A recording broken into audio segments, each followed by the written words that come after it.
Welcome to GN Ocean 360 Degrees. I'm Tracy. I'm Kester. In the news today, we have 3 different stories related to the ocean. The first story is about shark finning. Sharks are particularly sensitive to overfishing because they grow slowly and mature late. Second story, a crew flew to Midway Island and tell us why we need to stop plastic pollution for good. The third story is a group of junior high school students taking action to save the ocean.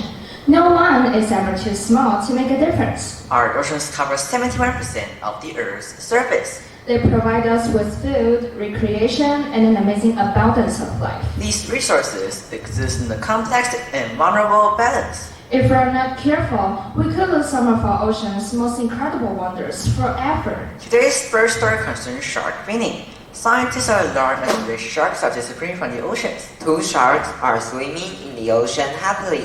Day 1, Day 2, Day 15, Day 20. Day 21, more than 6,000 kilometers from South Africa. Nini, the shark, reaches what may be the end of a journey. What a beautiful ocean this morning! Yeah, the water is so clean and clear. It's weird. There are no plastic bottles or plastic bags around here. Oh, maybe the royal family just ate them as their breakfast. Probably. Anyway, I wish them well. They used to be a big family, but now they're only Mama whale and 2 baby whales left. Ah! What's in your mouth? Leave me alone! It hurts! Help! Help! Don't move. Let me find someone to help. Wait for me. Every year, up to 73 million sharks die for one reason: their fins. Shark finning is really one of the most cruel and wasteful industries. Most sharks are caught and usually finned while they're still alive. Just think about someone cutting off your arms and leaving you to die. Finning involves slicing fins of a shark and tossing him overboard to die a slow, horrible death. And for what? Shark fin soup! Soup? Seriously? We don't need shark fin soup. We must stop this now. Boycott restaurants to serve shark fin. Sign a petition. Don't think you are small. No one is ever too small to make a difference. I'm Phoebe from GNN. The Dalai Lama said, if you think you are too small to make a difference, try sleeping with a mosquito. You know how annoying a mosquito is. It won't give up until it gets what it wants. As the COVID-19 pandemic has spread across the globe, COVID deaths has surpassed 4 million. Remember the bushfires in Australia? 10,000 koalas died, and the wildfire in the US has destroyed thousands of homes in several states. All these are nature's wake-up call to our complacent civilization. Humans suffer from what we have done to Mother Nature. We must stop harming her. Let's change our relationship with her. Next, we are taking you to Midway Island. It is one of the most remote places on Earth. Let's take a look at our Midway Special Report. Today, Midway Island is inhabited by 1 million licensed albatrosses, beautiful seabirds. Midway Island is a multi-layered kaleidoscope of nature wonder and human history, and it also serves as a powerful lens into a shocking environmental tragedy. Countless albatrosses lie dead on the ground, their bodies filled with plastic. Midway Island has become a plastic island. Look at what we have done to the island. How our throwaway culture is turning paradise into a graveyard. Standing on the island's remote shoreline brings calm and humility until you look down at your feet.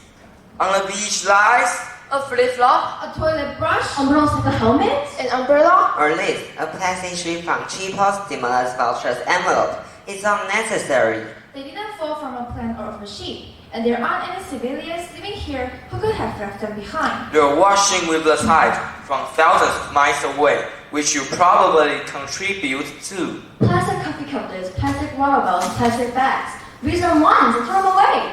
Then they end up in landfills in the ocean. Nearly every piece of plastic ever made still exists today, and by 2050, there will be more plastic in the sea than fish by weight. If you have the chance to fly to Midway Island, the smell will hit you first. It's the stench of thousands of rotting bodies. Part of it is man-made. We investigated several dead birds. Inside the skeleton was my albatross. We found bottle tops and a cigarette lighter among seemingly endless tiny shards of plastic. It's as if plastic actually was the bird's diet. time to change our throwaway culture. We don't want to turn our Earth to a graveyard. Don't wait until it's too late. No matter where you live, the choices you make every day can have a big impact on the fragile balance of our oceans. Next, we interview a girl from Taiwan. She and her friends have begun to advocate for change. My name's Verona. This is all my trash from the past 2 months.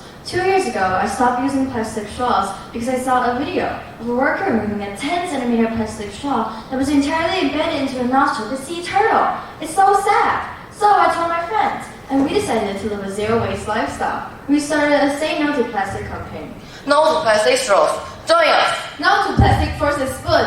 Join us. No to plastic bags. Join us. No to single-use plastics. Join us. No to non-biodegradable plastic. Join us. Every contribution helps.